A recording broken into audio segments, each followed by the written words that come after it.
한 분 한 분들이 굉장히 예수 그리스도를 사랑하는 경우가 대부분이다, 이런 것들을 많이 깨닫게 됐습니다. 특별히 저희 청년부가 뭐 약간의 부흥이라면 부흥을 했는데, 제가 생각할 때는 우리 또 특별히 리더들, 또 지금은 리더로 섬기지 않더라도 다른 영역에서 섬기면서 충분히 리더만큼의 역할을 하는 분들의 그런 헌신과 사랑이 있기 때문이 아닐까, 이런 생각이 듭니다. 교회가 보통 뭐 예전에는 프로그램 많이 찾았어요. 알파, 뭐 두 날개, 네, 그리고 해피데이 뭐 해가지고 뭐 배지도 달고 다니고요. 그러면서 프로그램에 의해서 뭔가 부흥을 소망하기도 했고, 여러 가지 것들을 도전했는데, 사실은 한 사람의 어떤 지도력 또는 어떤 프로그램을 진행하느냐보다 더 중요한 게 있는데, 이 프로그램들이 나쁘다는 것이 아닙니다. 충분히 잘 사용하면 귀한 도구죠. 그러나 더 근원적인 것들이 있다는 겁니다. 더 근원적인 것은 이 사람이죠. 한 사람 한 사람에게 정말로 예수 그리스도의 은혜가 있는가, 예수 그리스도의 사람인가, 이것이 훨씬 더 중요하다는 겁니다. 아까 제가 군입대 광고는 일부러 뺐는데 나중에 예배 마칠 때 할 겁니다. 혹시 나문이가 긴장할까봐. 예, 알겠습니다. 그래서 우리 축복의 시간들을 가질 건데, 한 사람이 중요하기 때문에, 한 사람이 마음이 어려운 상태로 예배드리면 안 되기 때문에 언급해드렸습니다. 예, 그래서 이제 한 사람이 중요하다는 것이죠. 저희 청년부 보면 좀 독특한데, 저희 리더들 보면 되게 좀 독특한 것 같아요. 그래서 굉장히 헌신적이고, 또 뭐 그렇게 시간이 많은지 끊임없이 누군가를 만나고 대화하고 먹고 이야기하는 거 보면 하루에 몇 끼를 먹는 건지 도대체 이렇게 이해가 안 갈 만큼 끊임없이 섬기는 모습들을 종종 보게 됩니다. 그리고 한 번은 이제 코로나 사태가 좀 있었고, 다시 조금 이제 조심스러운 상황이 벌어지니까 한 리더가, 사실은 이제 본인은 아르바이트 하면서 아직 학생이고 이런 상황에 있는데, 이 일일이 한 사람 한 사람을 케어한다는 게 암만 해도 재정이 많이 들고, 교회에서 뭐 목장 지원비라고 나와봤자 사실은 이제 주일날 간식 먹는 정도나 약간의 교제할 수 있는 정도밖에 아니기 때문에 굉장히 개인적인 돈을 많이 썼었는데, 이번에도 그렇게 되면 참 좀 부담은 됩니다, 이렇게 정직하게 얘기를 했어요. 보통 그렇게 들으면 이렇게 선배 리더들은 뭐라고 하면 데리고 가면서, 야, 나 때는 목장 지원비도 없었어, 이렇게 하는 것이 당연한 건데, 제가 되게 감동받았던 것은 어떤 한 리더가 이 몰래 또 이렇게 자기가 나름대로 용돈을 마련해서 그 리더에게 좀 잘 흘려보내기를 바라는 마음으로 나눠줬다는 소식을 듣고 되게 굉장히 기뻤습니다. 근데 이상하기도 했습니다. 뭐 그렇게 부유해 보이지 않는 지체였는데 뭐가 뭐 그렇게 있다고 그렇게 할 수 있을까, 이런 생각이 들더라고요. 그리고 뭐 사실은 끊임없이 그 리더들 중에도 어떻게 하면 좀 더 사람을 좀 하나님의 사람으로 세워갈까, 이런 고민들을 하는 것들을 보면서 저희 청년부의 어떤 분위기의 비밀은 사실은 한 사람 한 사람 가운데 임한 하나님 나라가 아니겠는가, 이런 생각이 듭니다. 여러분, 우리가 예수 그리스도를 아는데, 우리가 예수 그리스도는 또 하나의 종교를 만들거나 또는 유대교를 더욱더 갱신해서 굉장한 종교적인 영향력을 행사하기 위해서 오신 분이 아니라는 것입니다. 오늘 말씀에 보면 예수님께서 요한이 잡힌 후에 처음 하나님의 복음을 전파했을 때 이 문구가 참 중요한데, 때가 찼고 하나님 나라가 가까웠으니 회개하고 복음을 믿으라 라고 선포하셨다는 것이죠. 하나님 나라가 가까이 왔다. 하나님 나라에 대한 이 선포로 시작했어요. 제가 하나님 나라에 대해서 끊임없이 좀 설교를 자주 하는 편인데, 이 공간 복음에만 물론 이제 마태복음에 보면 이제 하늘나라로라고 되어 있습니다. 유대인들을 고려해서, 왜냐하면 신명을 함부로 이렇게 신명이라고 하면 하나님의 이름, 신의 이름을 함부로 거론하면 안 되는 문화가 있기 때문에 기본적으로, 그래서 하나님 나라라는 단어보다 하늘나라를 좀 더 즐겨 사용했다고 이렇게 봅니다. 그런데 그렇게 한 것들을 포함해서 예수님은 끊임없이 선포하셔서 한 50회 정도 하나님 나라에 대해서 설명하셨어요. 여러분, 마태복음 13장에 보면 시가 견우 감징그라고 해가지고 이렇게 천국 비유가 되어 있는데, 씨 뿌리는 자의 비유, 그러면 가라지 비유, 씨가 겨자씨 비유, 누룩 비유, 이렇게 해가지고 감징그까지, 진주, 그물 비유까지 해서 하나님 나라에 대한 비유를 끊임없이 설명하시고 하나님 나라에 대해서 이야기하셨다는 것이 끊임없이 표현되어 있습니다. 그러니까 예수님은 어떤 또 하나의 종교 시스템을 잘 만들기 위해서 오신 분이라기보다는 하나님 나라를 선포하러 오셨다는 거예요.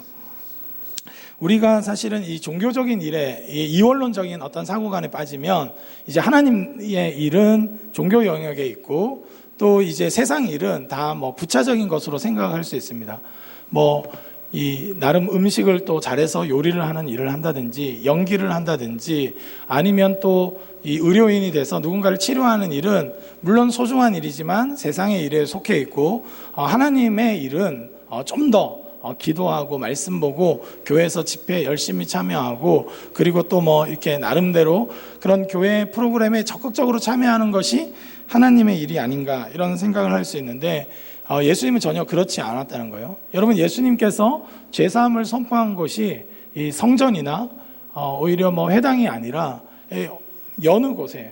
그러니까 성전에서만 선포할 수 있는 죄사함을 예수님은 곳곳에서 선포하셨다는 겁니다. 그것은 하나님께서 이 땅 전체의 주인이시라는 것, 하나님이 임재하시면 그곳이 성전이 될 수 있다는 것, 하나님께서 역사하시면 각 사람 가운데 권능이 임할 수 있다는 것을 의도적으로 보여주신 거예요. 우리 삶의 모든 자리가 사실 하나님 나라일 수 있다라는 것을 오히려 그분의 기적과 그분의 가르침과 그분의 치유를 통해서 오히려 보여주셨다는 것이죠. 여러분, 그러니까 하나님 나라라는 그림은 결코 어떤 이 공간적인 영역, 특별히 교회의 영역이나 또는 종교적인 영역에 머물러 있지 않습니다. 그것은 예수 그리스도를 주인으로, 예수 그리스도를 주로 고백하며 살아가는 모든 사람에게 허락된 것이에요. 여러분, 예수 그리스도를 주로 고백하십니까? 아멘? 우리 고등부는 굉장히 잘하는데 아멘? 안 도와준다. 여러분, 그러니까 이 곳곳이 다 하나님 나라인 거죠. 근데 하나님 나라는 중요한 것은 어떤 공간, 내가 교회에 왔다고 해서 하나님 나라에 속한 것이 아니라 또는 예배당 건물에 있거나 어느 곳에 있어서가 아니라 하나님의 주권을 인정하는 것, 하나님의 주인 되심, 예수 그리스도, 여러분, 하나님의 주인 되심을 인정한다는 것은 무엇입니까? 하나님을 창조주로 인정하는 거예요. 여러분이 어떻게 생겼건 간에 하나님의 걸작품이에요. 할렐루야. 나 좀 이게 마음에 안 들어, 저게 마음에 안 들 수는 있죠. 여러분, 그것은 여러분들이 운동하고 노력하면 충분히 아름다워질 수 있는 거는 할 수 있는 거지만 근본적인 이 나를 하나님이 지으셨다는 것을 잊어서는 안 됩니다. 여러분, 그러니까 창조주로서 하나님을 고백하고 다른 방식이 아니라 인간의 가장 근원적인 문제는 죄의 문제라는 것을 말씀하시는 하나님 앞에서 그 죄의 문제를 해결하기 위해서 예수님을 보내시고 그를 그리스도로, 그를 주로 고백하는 자들마다 하나님 자녀로서 또 하나님의 백성이 되게 하시는 이 하나님의 방식을 믿고 수용하는 것이죠. 여러분, 우리는 율법적인 어떤 노력과 열심을 뭔가 해야만 하나님 나라를 누리는 것이 아니라 은혜로 대하시는 그 하나님을 알고 아무런 조건 없이 믿음으로 하나님이 주시는 그 계시의 말씀을 믿음으로 수용하기만 하면, 그것을 의지해서 살아가기만 하면 하나님 나라를 누릴 수 있도록 하신 이 하나님의 비밀을 믿는 것입니다. 여러분, 이 믿음이 저와 여러분 가운데 있기를 주님의 이름으로 축복합니다. 이 믿음이 중요한 것이죠. 여러분, 하나님을 하나님으로서, 그리고 죽어서 천국 가야만 뭔가 되는 것이 아니라 종말론적으로 반드시 이루실 거지만 그것을 지금도 하나님을 주인으로 예수 그리스도를 구주로 고백하는 모든 자들에게 그 놀라운 은혜를 누리게 하시는 것이 하나님이 우리에게 허락하신 것이라는 거예요. 여러분, 구약에는 하나님 나라라는 용어가 나오지 않아요. 물론 하나님이 왕이시다, 그런 사상들이 있습니다. 하나님이 우리의 주인이시다, 아버지시다 있습니다. 그런데 예수님께서 특별히 고안해서 이렇게 언급하신 것이 하나님 나라예요. 예수님은 그래서 제자들을 부르시고 누군가를 세워나가실 때 여러분, 단순한 계획이 아니에요. 여러분, 그러니까 제사 좀 어떻게 잘 지내는가. 여러분, 만약에 저는 안 믿기겠지만 제가 찬양 인도를 좀 중2 때부터 했어요. 여러분, 안 믿기시죠? 예. 중2 때부터 찬양 인도 했었는데 대학생 때까지 찬양 인도를 했어요. 기타도 못 치고 아무것도 못 하는데 찬양 인도를 했었는데 주로 율동을 하면서 이렇게 찬양 인도를 많이 했던 기억이 납니다. 여러분, 그렇게 했는데 제가 생각할 때는 만약에 기능적인 것들로만 만약에 찬양 인도를 했어야 됐다면 저는 100% 못했을 거예요. 여러분, 그러니까 어떤 예배자를 세운다는 것은 내가 일렉을 좀 잘 치거나 내가 신디를 좀 잘 다루거나 하는 것보다 더 중요한 게 있다는 거예요. 여러분, 만약에 종교적인 영역에서만 생각한다면 그냥 실력자들, 또 뭐 약간 리더십 강의 같은 것도 좀 잘하고 막 이렇게 좀 인간관계 잘하는 사람들이 리더를 하고 뭔가 세워져야겠죠. 그런데 예수님은 그들의 제자를 세워 부르실 때 전혀 그런 것이 아니라 자신의 부르심에 응답하고 자신의 그 방식에 따라오는, 예수를 따르는 자들로 하여금 이 땅을 변화시키기로 결정하셨다는 거예요. 그 이유는 뭐냐면 예수님은 유대교를 다시 흥왕케 하려고 하는 마음이 없었어요. 제사 제도를 더 좋게 만들면 뭔가 되겠지라고 생각하신 것이 아닙니다. 여러분, 예수님은 또는 성전을 더 멋있게 지어놓으면 되겠지라고 생각하지 않으셨어요. 그러니까 종교 시스템이나 또는 조직에 어떤 충성하는 형태가 아니라 하나님과 직접 닿아서 하나님의 은혜를 누리고 하나님의 권세와 권능으로 살아가는 사람들로 각 개인을 세워가기를 원하셨다는 거예요. 왜냐하면 예수님의 관심은 하나님 나라에 있었기 때문입니다. 여러분, 하나님 나라가 뭡니까? 하나님의 주권이 미치고 하나님의 통치 가운데 있는 영역들, 그곳이 하나님의 나라가 임했다, 이렇게 말합니다. 그런데 가장 중요한 것은 우리 각 개인에게 하나님이 하나님 되시는 것, 하나님이 왕으로 자정하시는 것, 여러분, 그것을 고백하는 마음으로 우리가 예배하고 있지만 그렇게 살아가는 사람들을 통해서만 이 세상을 구원할 수 있기 때문에, 그리고 하나님 나라가 이 땅 가운데 임할 수 있기 때문에 각 사람에게 집중하셨고 각 사람을 부르셨다는 거예요. 여러분, 우리 이 독서 모임 때 할 이재철 목사님의 비전의 사람에 보면 여러분, 종교가 타락할 때, 고등 종교가 타락할 때 모습을 4가지로 소개하고 있어요. 첫 번째는 성직자의 급증입니다. 이 편안한 자리.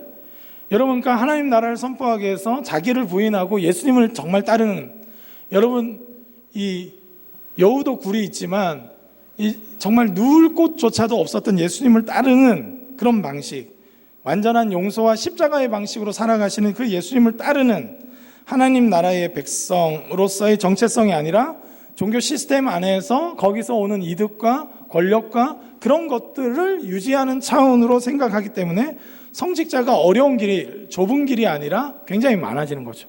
그리고 또 한 가지는 뭐냐면 하나님의 일을 교회 일로만 생각하기 때문에 이 직장으로도 나가야 되고 가정으로도 나가야 되고 또 세상 곳곳으로 나아가야 되는 어떤 관점을 잃어버리고 종교적인 일에 몰두하는 교회가 되면 성직자가 급증하게 됩니다. 여러분, 그러니까 이런 모습들은 하나님 나라의 백성다움을 잃어버린 모습이에요. 그러니까 종교가 타락할 때 성직자가 급증하고 그리고 종교기관이 급증합니다. 성직자들이 많아지니까 종교기관이 많아서 그 성직자들 수급을 받아들일 수 있어야 되는 거죠. 그리고 나서 뭐 어떻게 되냐면 신앙의 기복화가 일어난다는 거예요. 왜 그렇습니까?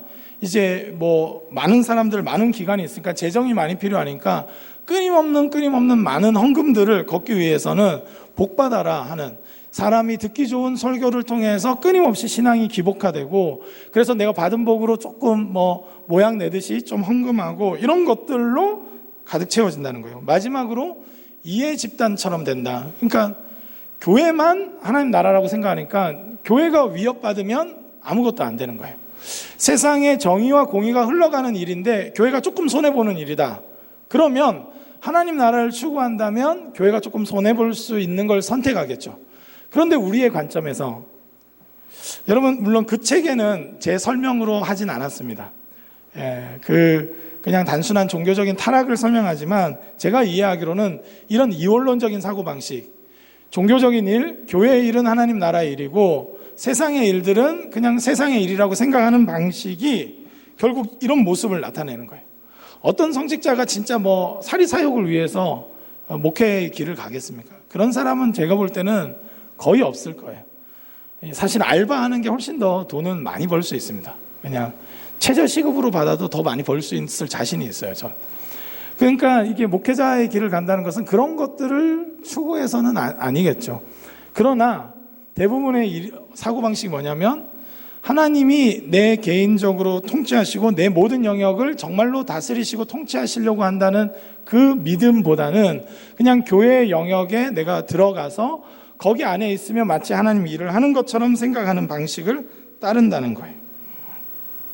여러분, 그렇기 때문에 예수님은 유대교를 완전 부정한 것은 아니지만 유대교 전통 안에 있는 하나님의 본질적인 다스림의 영역들을 인정하셨지만 종교 시스템을 다시 구축하신 것이 아니라 각 사람 가운데 임하는 하나님 나라, 그리고 최소한의 제도는 물론 인정하셨죠. 그것은 계속적인 하나님 나라의 가치를 구현하기 위해서 만든 제도이지 종교 시스템으로 다시 만든 것이 아니라는 것을 우리는 알아야 합니다. 여러분, 우리는 종교인이 아니에요. 물론 이제 어디다 이렇게 체크할 때는 종교인 하면 기독교 이렇게 체크해야 됩니다. 체크 안 하시면 안 돼요. 네, 맞아요. 그러나 우리가 더 근원적으로 생각할 때는 단순한 종교, 여러분, 그러니까 뭔가 내적인 것들을 좀 추구하고 이런 차원이 아니라 하나님 나라의 백성이란 거예요. 예수님이 선포하신 그 하나님 나라, 그 가치를 따르는 사람이란 거예요. 여러분, 아까 찬양 인도에 대해서 얘기했는데 여러분, 기능적인 것들이 조금 부족하다 할지라도 물론 최선을 다해서 기능적인 것들로 갖춰 나가야 되겠지만 그것을 넘어서서 하나님이 이 일을 통해서 무엇을 하시려고 하는 거에 대한 바른 이해를 통해서 그 본질적인 것들을 추구하는 사람들이어야만 한다는 거예요. 여러분, 하나님 나라의 특징을 조금 살펴보려고 하는데 그것은 그러니까 어떤 영역, 내가 교회의 영역 또는 우리나라에 있으면 하나님 나라고 북한에 가면 하나님 나라가 없는 게 아닙니다. 여러분, 지하 이 성도들이 우리보다 오히려 우리 남한교회의 타락상을 듣고 남한교회를 위해서 기도하고 있어요.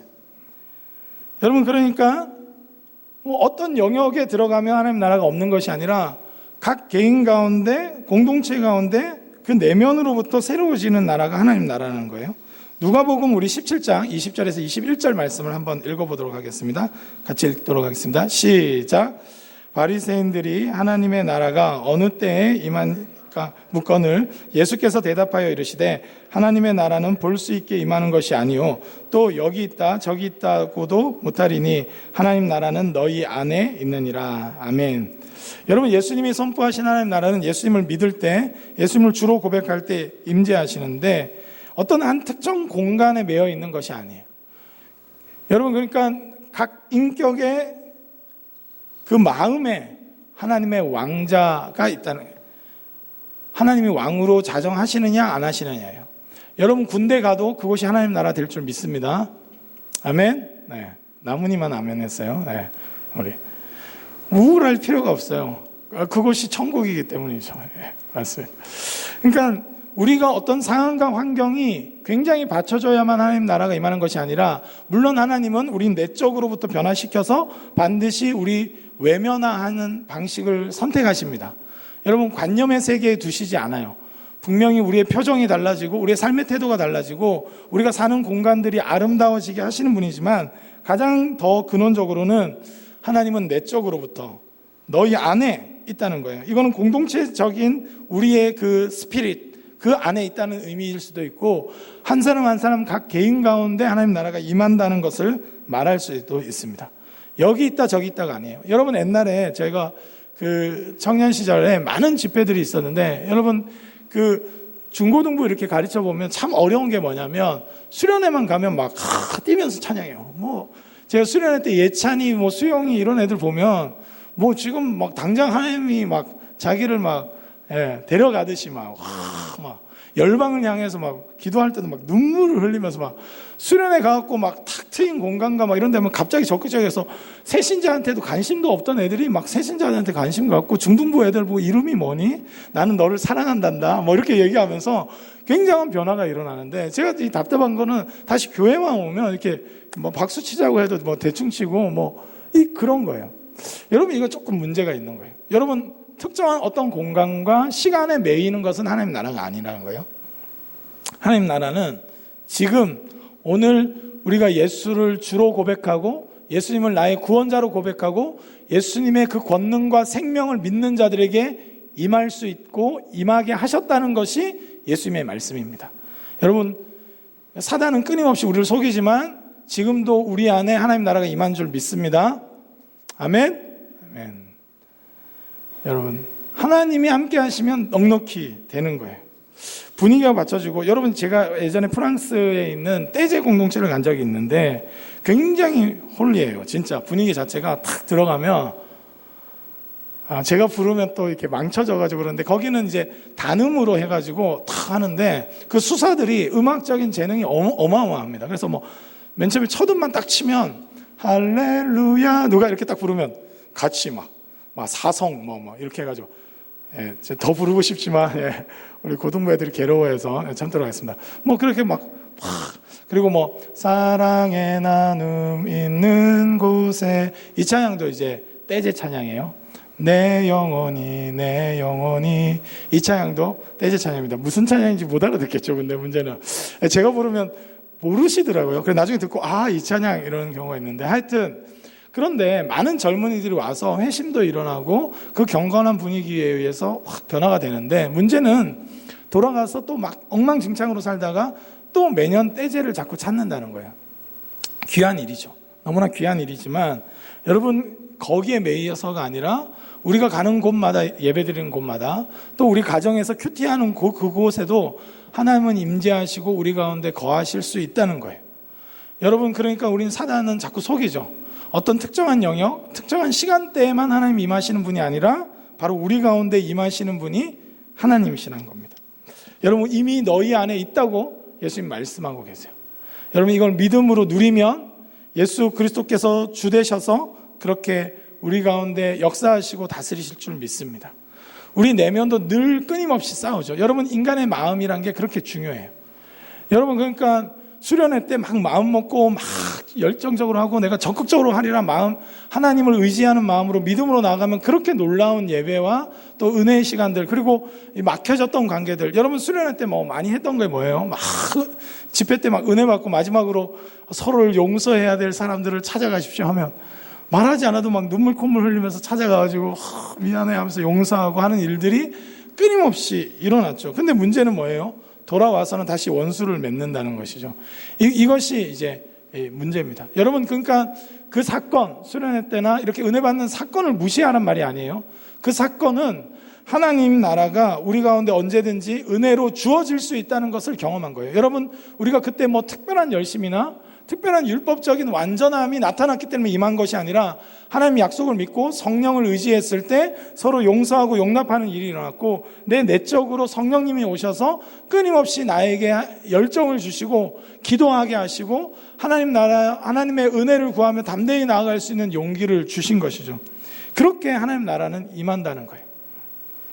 여러분, 한 사람 한 사람 가운데 하나님의 끊을 수 없는 그 사랑으로 인해서 우리가 지치지 않고 우리 안에 끊임없이 샘솟는 샘물을 우리 배에 주신다고 하셨는데, 성령을 주셔서 우리로 하여금 끊임없이 주님의 영광을 위해서 살아갈 수 있는 사랑과 능력과 지혜를 하나님 주신다고 약속하셨습니다. 속지 않길 바라요. 기만당하지 않길 바랍니다. 하나님 넉넉히 그렇게 살게 하실 줄 믿습니다. 여러분, 그러니까 각 사람이 변화되고 회심하는 것이 너무 중요한 거예요. 여러분, 우리가 기도할 때 예배 때마다 우리가 회개하고 또는 성령의 충만을 구하는 이유가 거기에 있습니다. 우리 집이 뭐 100평 되는 것보다 더 중요한 거예요. 내가 차를 새로 사고 싶었는데 그 차를 살 수 있는 재력을 얻는 것보다 훨씬 더 중요한 기도 제목이에요. 우리 각 개인이 새로운 사람이 날마다 되는 것, 성령에 의해서 사는 것, 내가 모든 영역에서 위축되고 때로는 세상의 논리가 다라고 생각했지만 하나님이 이곳에서도 나를 다스릴 수 있음을 선포하며 믿음으로 나아갈 수 있는 것, 이것이 너무 중요한 것입니다. 로마서 12장 2절 말씀을 한번 같이 읽도록 하겠습니다. 로마서 12장 2절입니다. 같이 읽겠습니다. 시작. 너희는 이 세대를 본받지 말고 오직 마음을 새롭게 함으로 변화를 받아 하나님의 선하시고 기뻐하시고 온전하신 뜻이 무엇인지 분별하도록 하라. 아멘. 여러분, 로마서 이제 묵상하고 있는데 1장에서 8장까지는 칭의가 필요한 이유에 대해서, 또 칭의의 방법, 어떻게 우리는 의로워질 수 있는가, 예수 그리스도를 믿음으로, 예수 그리스도께서 화목제물이 되셨기 때문에 그의 의로 말미암아 우리가 의로워질 수 있다는 것을 말하고, 그리고 칭의의 결과들을 말하면서 하나님과 화목하게 지내고 화평케 되고 또 성령의 인도하심을 받고 양자의 영을 받았기 때문에 이제 두려워하지 않고 하나님과 관계 맺을 수 있도록 하셨다는 거예요. 여러분, 지금도 우리는 언제든지 예수 그리스도의 이름으로 나가면 하나님이 부어주시는 은혜와 사랑 가운데 담대히 살아갈 수 있는 능력과 힘을 받을 수 있는 존재라고 말씀하고 있습니다. 그리고 나중에 이 9장부터 11장을 통해서 이스라엘과 이방인 모두에 대한 구원 계획이 이미 하나님께 있기 때문에 이방인이 더 좋은 건가 이스라엘이 더 좋은 건가 그런 거 갖고 싸우지 말고 하나님의 다 경륜이 있다, 하나님의 섭리가 있고 인도하심이 있다는 것을 선포하고 나서 12장 시작에 그래서 하나님이 이렇게 모든 구원을 이루시기 때문에 마음을 새롭게 함으로 변화를 받으라는 거예요. 여러분, 한 개인에게 하나님이 왕 되시는 것, 예수 그리스도가 주인 되시는 사건은 그 무엇보다도 중요합니다. 여러분, 진정으로 예수님을 왕으로 모셨는가 질문해야 돼요. 여러분, 설거지할 때도, 여러분 엄마가 심부름 시킬 때도 예수님의 왕으로 고백하는 하나님 나라의 백성으로 나아가실 수 있길 바라요. 여러분, 이런 내적인 것은 되게 간단한 거고 사회 개혁하고 뭔가 막 하자, 여러분 그거 다 개혁해야 되는데 문제는 가장 중요한 한 사람 한 사람 가운데 여러분 사법 개혁을 할 사람들도 개혁의 대상이 돼버려요. 이게 좀 고뇌인 거죠.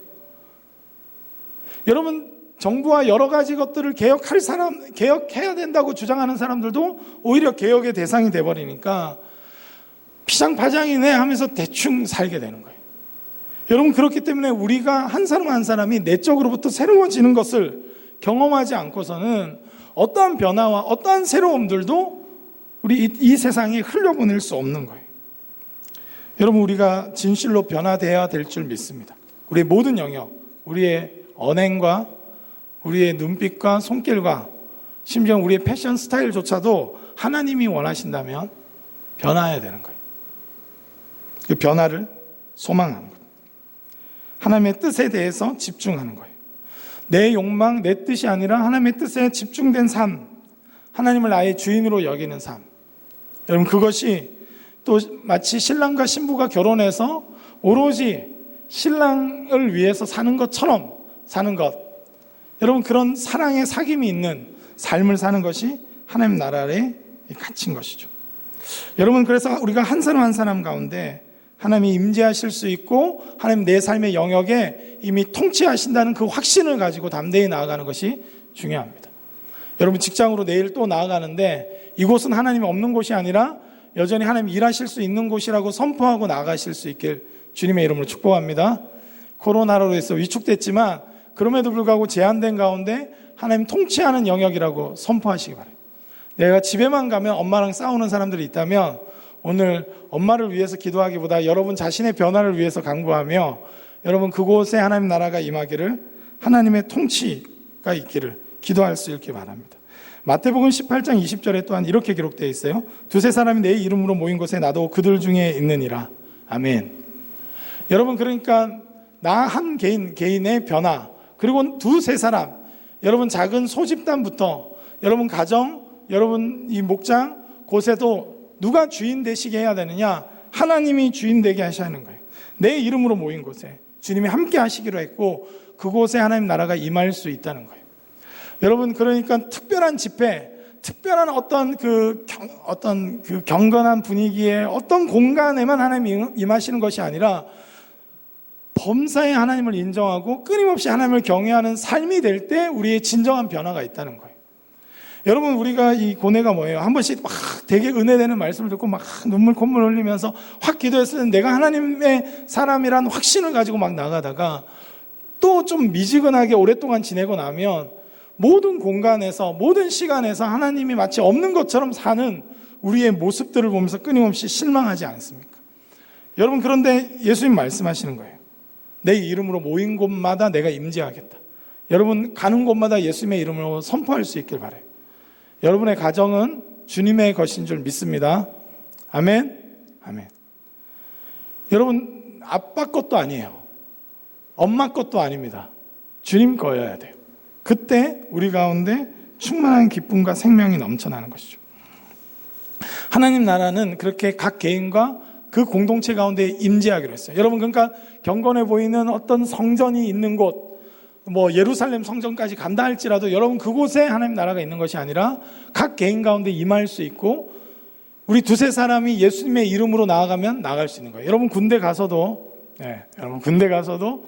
두세 사람이 예수님의 이름으로 함께 기도하고 하나님의 주권을 인정하면 그곳에 하나님 나라가 임하는 거예요. 여러분 신우회를 만든 원래 목적은 바로 그거예요.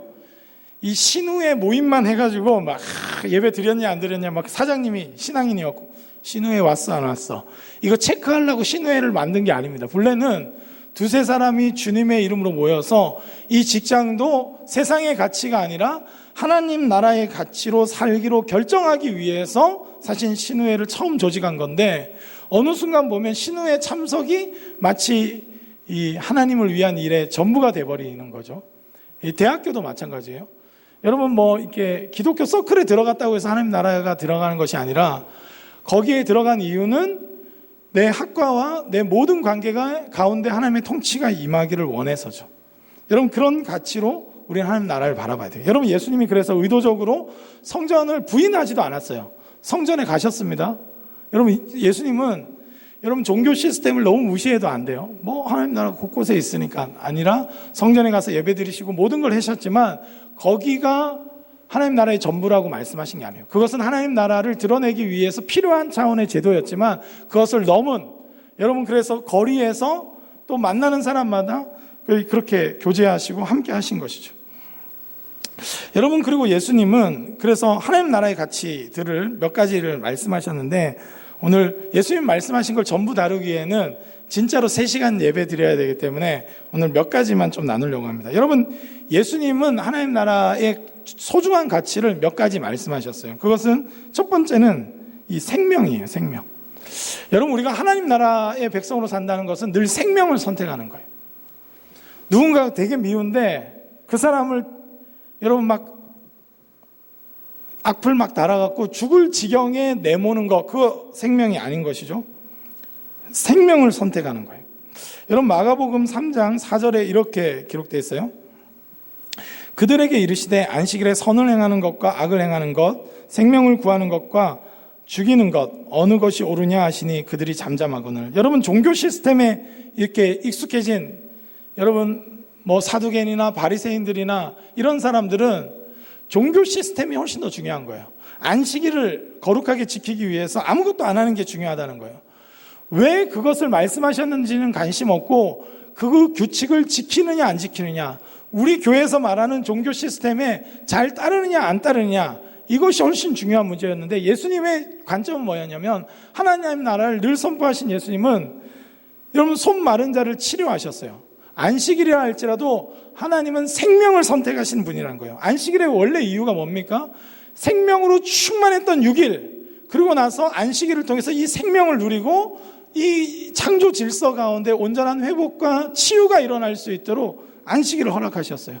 출애굽하시면서도 늘 노예살이 했던 그들로 하여금 안식일을 통해서 그들이 하나님의 백성이고 쉼을 누릴 수 있는 존재고 생명을 기뻐하고 생명을 주신 하나님께 예배할 수 있도록 안식일을 주셨는데, 어느 날 갑자기 이제 보면 종교 시스템에 늘 익숙해지고 왜 그걸 지켜야 되는지도 묻지도 않고 살다 보니까 나중에 병 치료하지 말라는 거예요.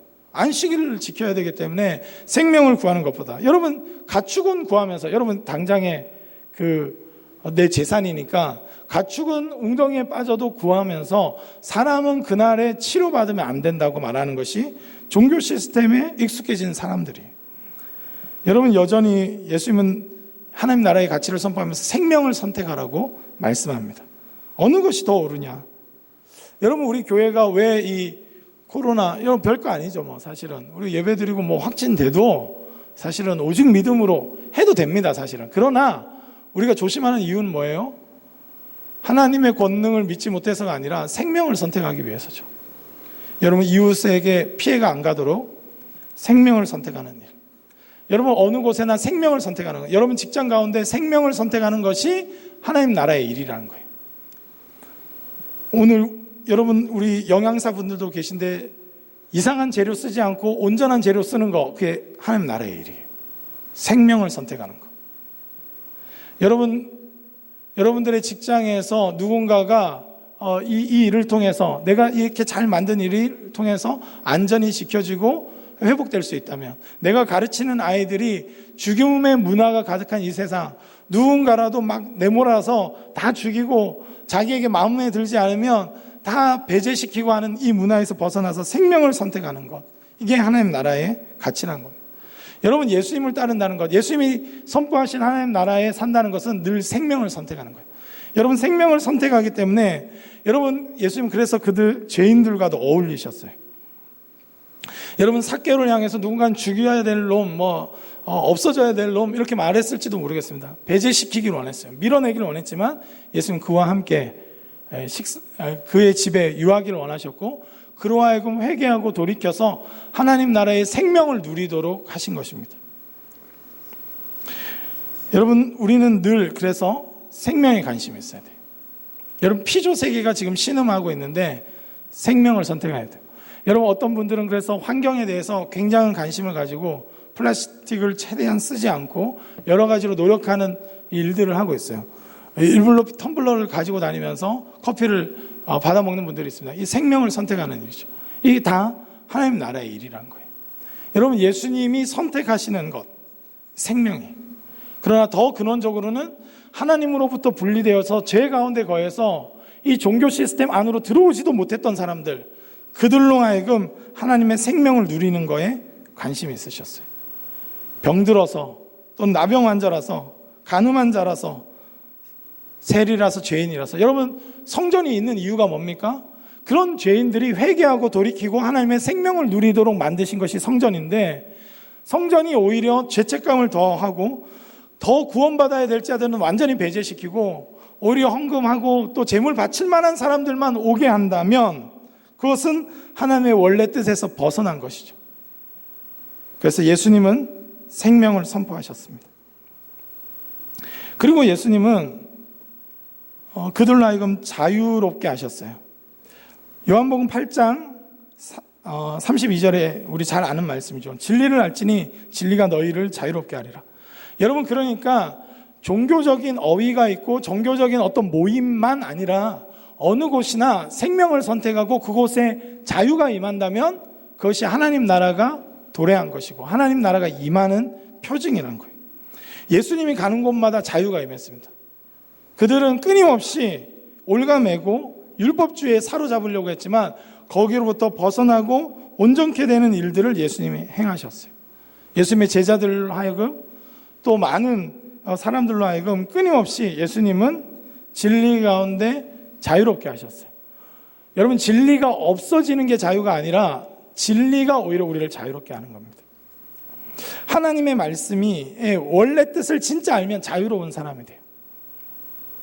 교회 다니면서 종교 시스템에 잘 이렇게 익숙해지는 사람이 되는 것보다 더 중요한 것은 진리를 아는 거예요.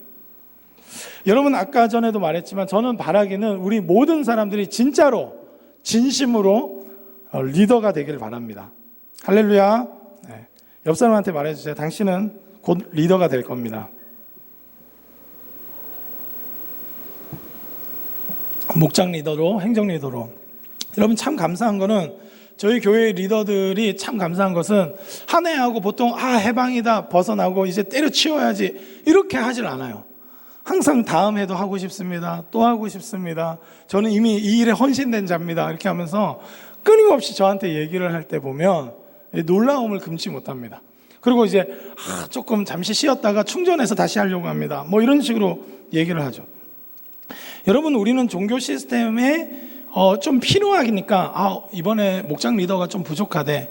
종교적 필요에 의해서가 아니라 우리가 생명을 살리고 또 죄와 또 여러 가지 율법에 또 잘못된 가치관에 사로잡힌 사람들을 자유케 하기 위해서 그 일에 헌신했기 때문에 리더를 하는 것이죠. 그러니까 또 하고 또는 아니면 주일학교 교사를 하든 그런 선택을 해서 끊임없이 생명과 자유를 누리도록 헌신하는 것이죠. 여러분, 예수님이 제자들을 그렇게 세우셨다는 거예요. 여러분, 사도들 생각해 보세요. 베드로가 딱 한 해 하고 나서 저 이제 더 이상 못하겠습니다. 저는 목양하지 않겠습니다. 뭐 이렇게 한다든지, 사도 바울이 한 딱 3년 열심히 제가 선교하고 나는 이제 아무것도 하지 않겠습니다. 저는 케어만 받고 싶어요. 그런 일을 상상할 수 없는 것이죠. 왜 그들은 그렇게 살지 않았습니까? 종교 시스템에 의해서 사는 것이 아니라 하나님 나라의 가치를 받고 그 가치대로 생명과 자유를 선포하면서 살기로 결정했기 때문에. 하나님 나라는 여러분 그러니까 한 개인에게 충만하게 임해야 되는 일이지 종교적인 영역으로 나눠져야 되는 일이 아니라는 것을 끊임없이 반복적으로 제가 이때까지 말했습니다. 여러분 그러니까 우리 가운데 생명과 자유의 가치를 끊임없이 선택하면서 살아가는 것, 그리고 그렇게 하시는 분이 예수님이란 걸 알고 오늘도 어떤 종교 시스템에 의해서 우리가 온 것이 아니라 하나님의 생명을 누리고 하나님 주신 자유를 누리기 위해서 오늘도 예배하는 것이고 오늘도 목장 모임을 하는 것이죠. 그리고 예수님이 가는 곳마다 이 변화의 역사가 일어났던 것은 그분은 그래서 생명과 자유가 임해서 향유와 축제의 삶으로 그들의 삶의 패턴을 다 바꿔놓으셨어요. 여러분 마태복음 11장 19절 말씀을 한번 보도록 하겠습니다. 마태복음 11장 19절 말씀입니다. 함께 읽겠습니다. 시작. 인자는 와서 먹고 마시매 말하기를 보라 먹기를 탐하고 포도주를 즐기는 사람이요 세리와 죄인의 친구로다 하니 지혜는 그 행한 일로 인하여 옳다함을 얻으니라. 아멘. 여러분 예수님이 하신 일은 뭐 특별한 종교적인 일이 아니라는 거예요. 그러니까 여러분 우리 리더들이 제일 잘하는 거예요. 먹고 마시매. 네, 좋습니다. 여러분 하나님 나라의 일은 뭐냐면 먹고 마시는 거예요. 예수님 그렇게 하셨다는 거예요. 포도주도 즐겼어요. 여러분 이거를 사용해서 또 술 먹어도 되는 거 아니에요? 이렇게 질문하시는 분은 맑은 샘 프로젝트를 꼭 보시길 바랍니다. 네. 여러분 그렇게 즐기시는 분이었어요. 여러분 생명과 자유가 있는 사람들은 어떤 규칙이나 또 두려움에서 사는 사람이 아니라 여러분 이단과 우리의 진정한 그 차이가 어디서 나타나냐면 바로 이런 거예요. 향유하고 축제적인 삶을 사는 거예요. 여러분 코로나19로서 조심하고 제한되지만 여러분 서로를 사랑하는 일, 서로를 환대하는 일, 서로를 축복하는 일, 그리고 먹고 마시며 가족 안에서 진정한 사랑을 나누는 일, 이런 것으로 가득 차는 것이 하나님 나라가 임하는 예수님께서 선포하신 하나님 나라라는 거예요. 여러분 어제 비전 트립 가가지고 엄청나게 열심히 일했어요. 제가 굉장히 많이 탔습니다. 이렇게 보이시죠? 네. 저는 좀 억울하긴 해요. 좀 빨개졌다가 이렇게 까매지면 탄 게 확실히 표가 나는데 저는 그냥 그대로 수용해요, 햇빛을. 그래서 이제 바로 까매져서 굉장히 많이 탄 게 표가 나지 않을 수 있지만 굉장히 많이 탔습니다. 저희 아내가 어제 이렇게 밤에 같이 걸으면서 눈과 이빨만 보인다고 저한테 얘기를 해주더라고요. 그래서 이제 뭐 괜찮습니다. 굉장히 기뻤어요.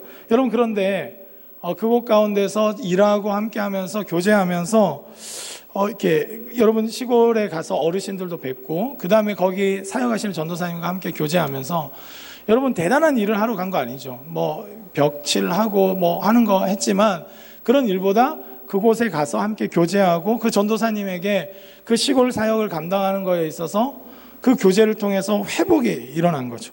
같이 향유하고 같이 축제적인 삶을 사는 것. 여러분 오늘 목장들이 모여서도 항상 삶의 근황을 나누고 교제하고 여러분 근데 바로 그곳이 하나님의 통치의 모습이란 거예요. 여러분 우리가 종말론적인 것으로 봐서도 어린 양 혼인잔치에 가서 뭐합니까? 예수 그리스도와 함께 기뻐하고 구원을 기뻐하고 하나님을 즐거워하고 여러분 어린 양 혼인잔치도 향유와 축제로 가득한 거예요. 여러분 하나님 나라는 그렇게 임하는 것입니다. 여러분 근데 제가 이것을 계속 말하는 이유는 사단은 자꾸 우리로 하여금 특정 영역, 특정한 시간대에만 하나님 나라를 자꾸 누리게 한다는 거예요. 예수님 믿은 사람, 예수님이 믿었기 때문에 구원을 받았기 때문에 여러분 그 구원이 흔들리지 않겠죠. 아멘이시죠? 아멘. 여러분 그것은 내 믿음의 특심함 때문에 흔들리지 않는 것이 아니라 삼위일체 하나님이 완전한 구원으로 우리에게 주신 구원이기 때문에 이 구원은 흔들릴 수 없는 구원인 줄 믿습니다. 아멘. 하나님이 주신 거예요. 십자가로 허락하신 구원이기 때문에.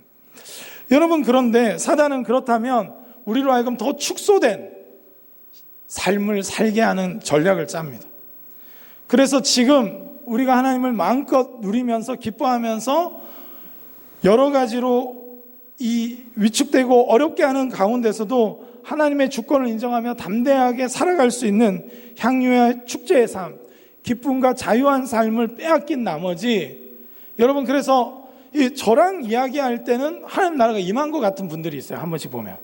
그래서 교제할 때 막 신앙적이고 막 예수님이 참 좋으신 분이죠 하면서 막 이렇게 하고, 근데 막 목장 리더랑 이야기해 보면 대답을 안 해요. 대답을 하면서 뭐 이런 거 들으면 굉장히 좀 마음이 아파요. 그러니까 특정인이랑 만났을 때는 하나님 나라가 임한 것 같아. 그런데 내가 좀 어렵게 생각하지 않는 사람을 만났을 때는 쉽게 말하고 막말하고 또 굉장히 비아냥거리는 조롱조의 말투가 있다면, 여러분, 그것은 우리가 그만큼 하나님 나라를 누리지 못하는 것이죠. 여러분, 제가 지금은 목회자의 권위를 거의 인정하지 않는 시대이긴 한죠. 우리 회장님이 시키면 전 바로 합니다. 그래가지고 알겠습니다. 이렇게 하죠.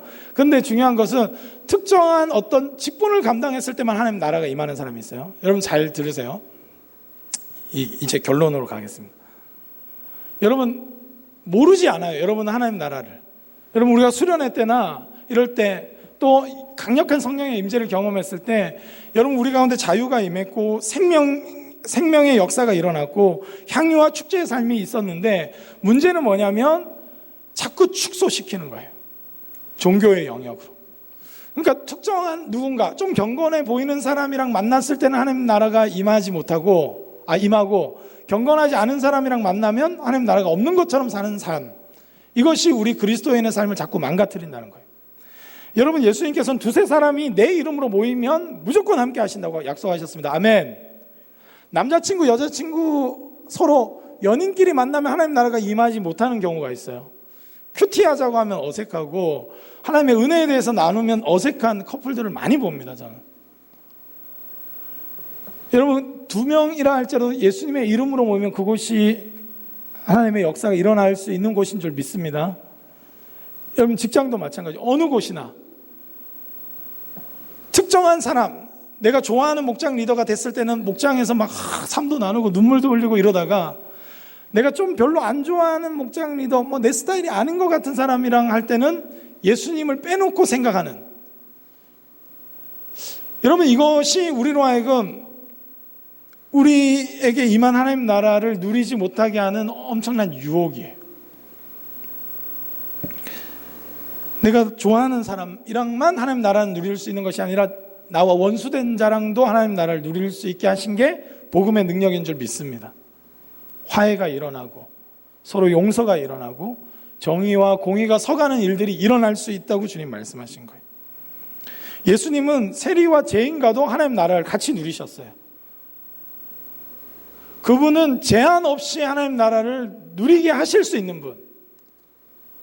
여러분 자신이 혹시나 예전에 예수님께 배신했던 경험이 있거나 교회를 떠났던 경험이 있거나 나는 임원도 아니고 나는 회장도 아니고 나는 목장 리더도 아니니까 이런 수준으로 머물지 마시고, 우리는 하나님 나라의 백성으로 부르심을 받고 하나님의 자녀로 구원함을 받은 자입니다. 그렇다는 것은 어느 곳이나 어떤 때나 하나님을 의지하며 하나님의 이름으로 나가면 그곳이 하나님 나라가 되게 하실 수 있는 그런 존재로 우리가 부르심을 받았다는 거예요. 심지어는 저주같이 보였던 것도 복이라고 선포하면 복이 될 수 있게 하는 존재가 우리라고 말씀하시는 거예요. 여러분 하나님 나라는 그래서 여기 있다 저기 있다가 아니에요. 여 공간에만 국한되는 것이 아니라 내가 예수 그리스도를 주인으로 구원자로 고백하며 그분을 따르는 모든 공간과 시간과 모든 만남들은 하나님 나라가 될 수 있다고 말씀하는 겁니다. 저는 바라기는 우리 청년구덕이 아까 말했듯이 우리 리더들이 그렇게 살고 있어요. 여러분 모르시겠지만 얼마나 열심히 기도하는지 몰라요. 여러분 목원을 위해서 목장 리더 모임 때마다 눈물로 기도하고 있어요. 여러분들의 이름을 불러가며 집에 가서도 아마 골방에서 하루에 한 3시간씩 정도, 장모 리더는 아마 3시간, 김모 리더는 한 5시간 기도한다고 들었는데, 네.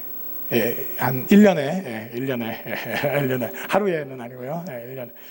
여러분, 그런데 리더 때는 하나님 나라가 임한 것처럼 열심히 섬기고 사랑하고 열심히 하나님의 그 권능을 막 느끼면서 이렇게 살다가 청년부 딱 졸업하거나 리더 딱 내려놓으면 엉망진창으로 사는 사람들을 보면 저는 너무나 속상해요. 너무 화가 나요, 사실은. 임원할 때만 하나님 나라가 임했던 것인가? 찬양 인도자 할 때만 하나님 나라가 있었던 것인가?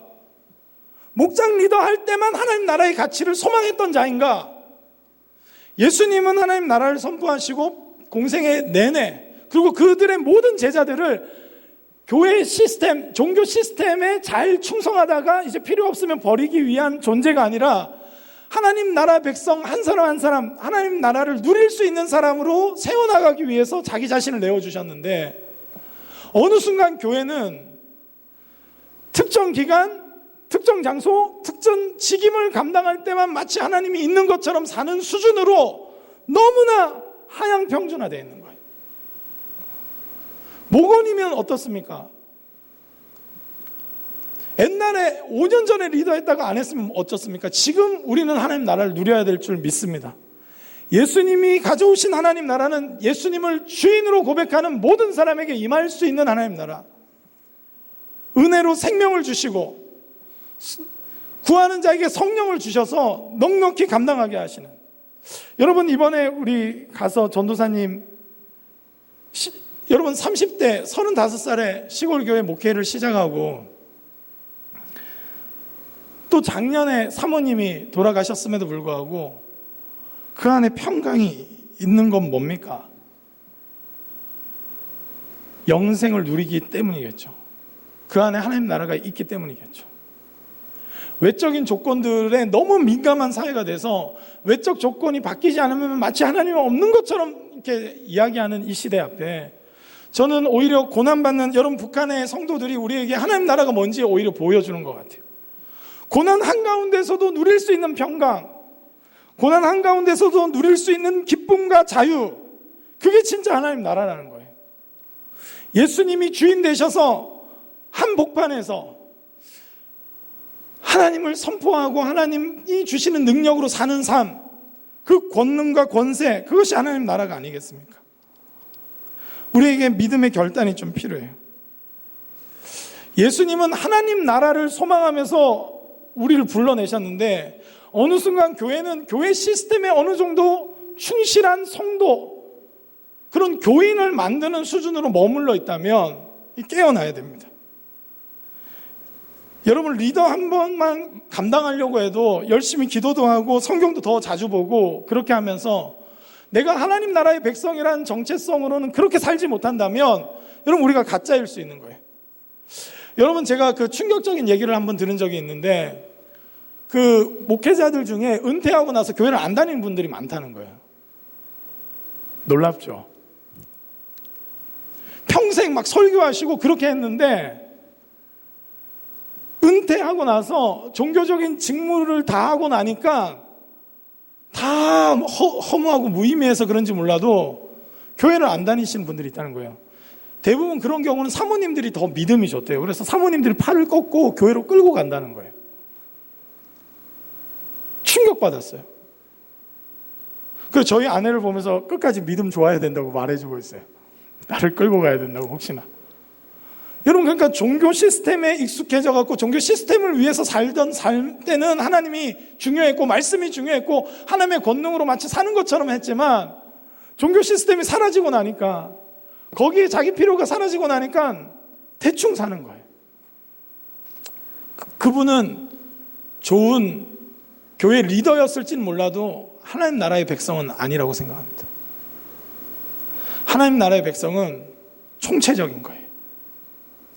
직분과 상관없이, 시간과 장소에 상관없이, 어떤 분위기에 상관없이 하나님 나라의 가치로 살아갈 수 있는 삶, 예수 그리스도를 의지해서 선포할 수 있는 삶, 누군가 힘들어하고 어려워한다면 그에게 생명을 나눠줄 수 있는 삶, 그에게 자유를 선포해주고 함께 향유하고 축제할 수 있는 삶, 교회에서 정해준 프로그램 때문이 아니라 얼마든지 축복하고 내 물질을 들여서라도 나누고 사랑할 수 있는 삶을 살게 된 것이 하나님 나라의 백성인 거랍니다.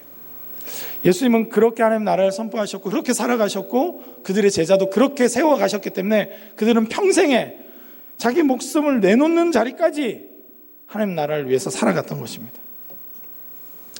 여러분, 우리는 예수님이 선포하신 하나님 나라의 백성이라는 것을 기억해야 합니다.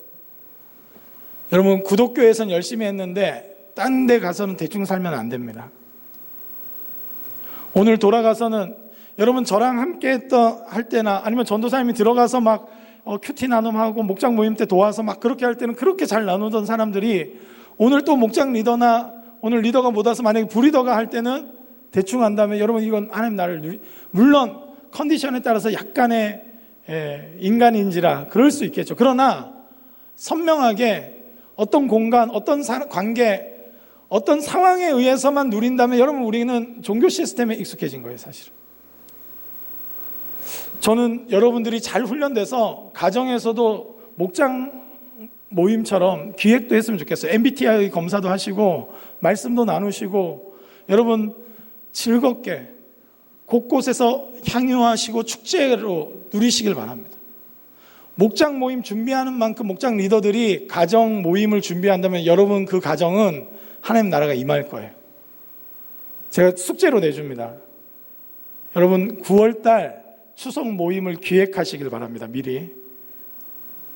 그래서 나눔도 기획하시고 선물 나누기도 하시고 여러분 제가 이렇게 살짝 던졌는데 순종하시는 분들은 있어요. 부모님 실제로 발 씻어준 분들이 있더라고요. 청년 구독 가운데. 여러분 세족식은 종교적인 분위기 막 수련회 때 선생님들이 눈물 흘리면서만 하는 게 아니라 우리 가정에서 일어나야 돼요. 여러분 아버지 발, 어머니 발 본 적이 언제입니까 도대체? 맨날 냄새 난다고 저리 가라고 하지 마시고 하나님 나라를 누리세요. 여러분 곳곳에 하나님이 일하심을 그럼 보게 될 겁니다. 예수님은 되게 평범한 방식이지만 바로 이 방식, 어느 곳에나 하나님이 있음을 느끼며 하나님이 함께 계심을 누리면서 죄인들과 축제하시고 세리들과 함께 식사하시고 어디서나 하나님을 경외함을 가르치시면서 그들의 제자를 하나님 나라의 백성으로 세워가셨어요.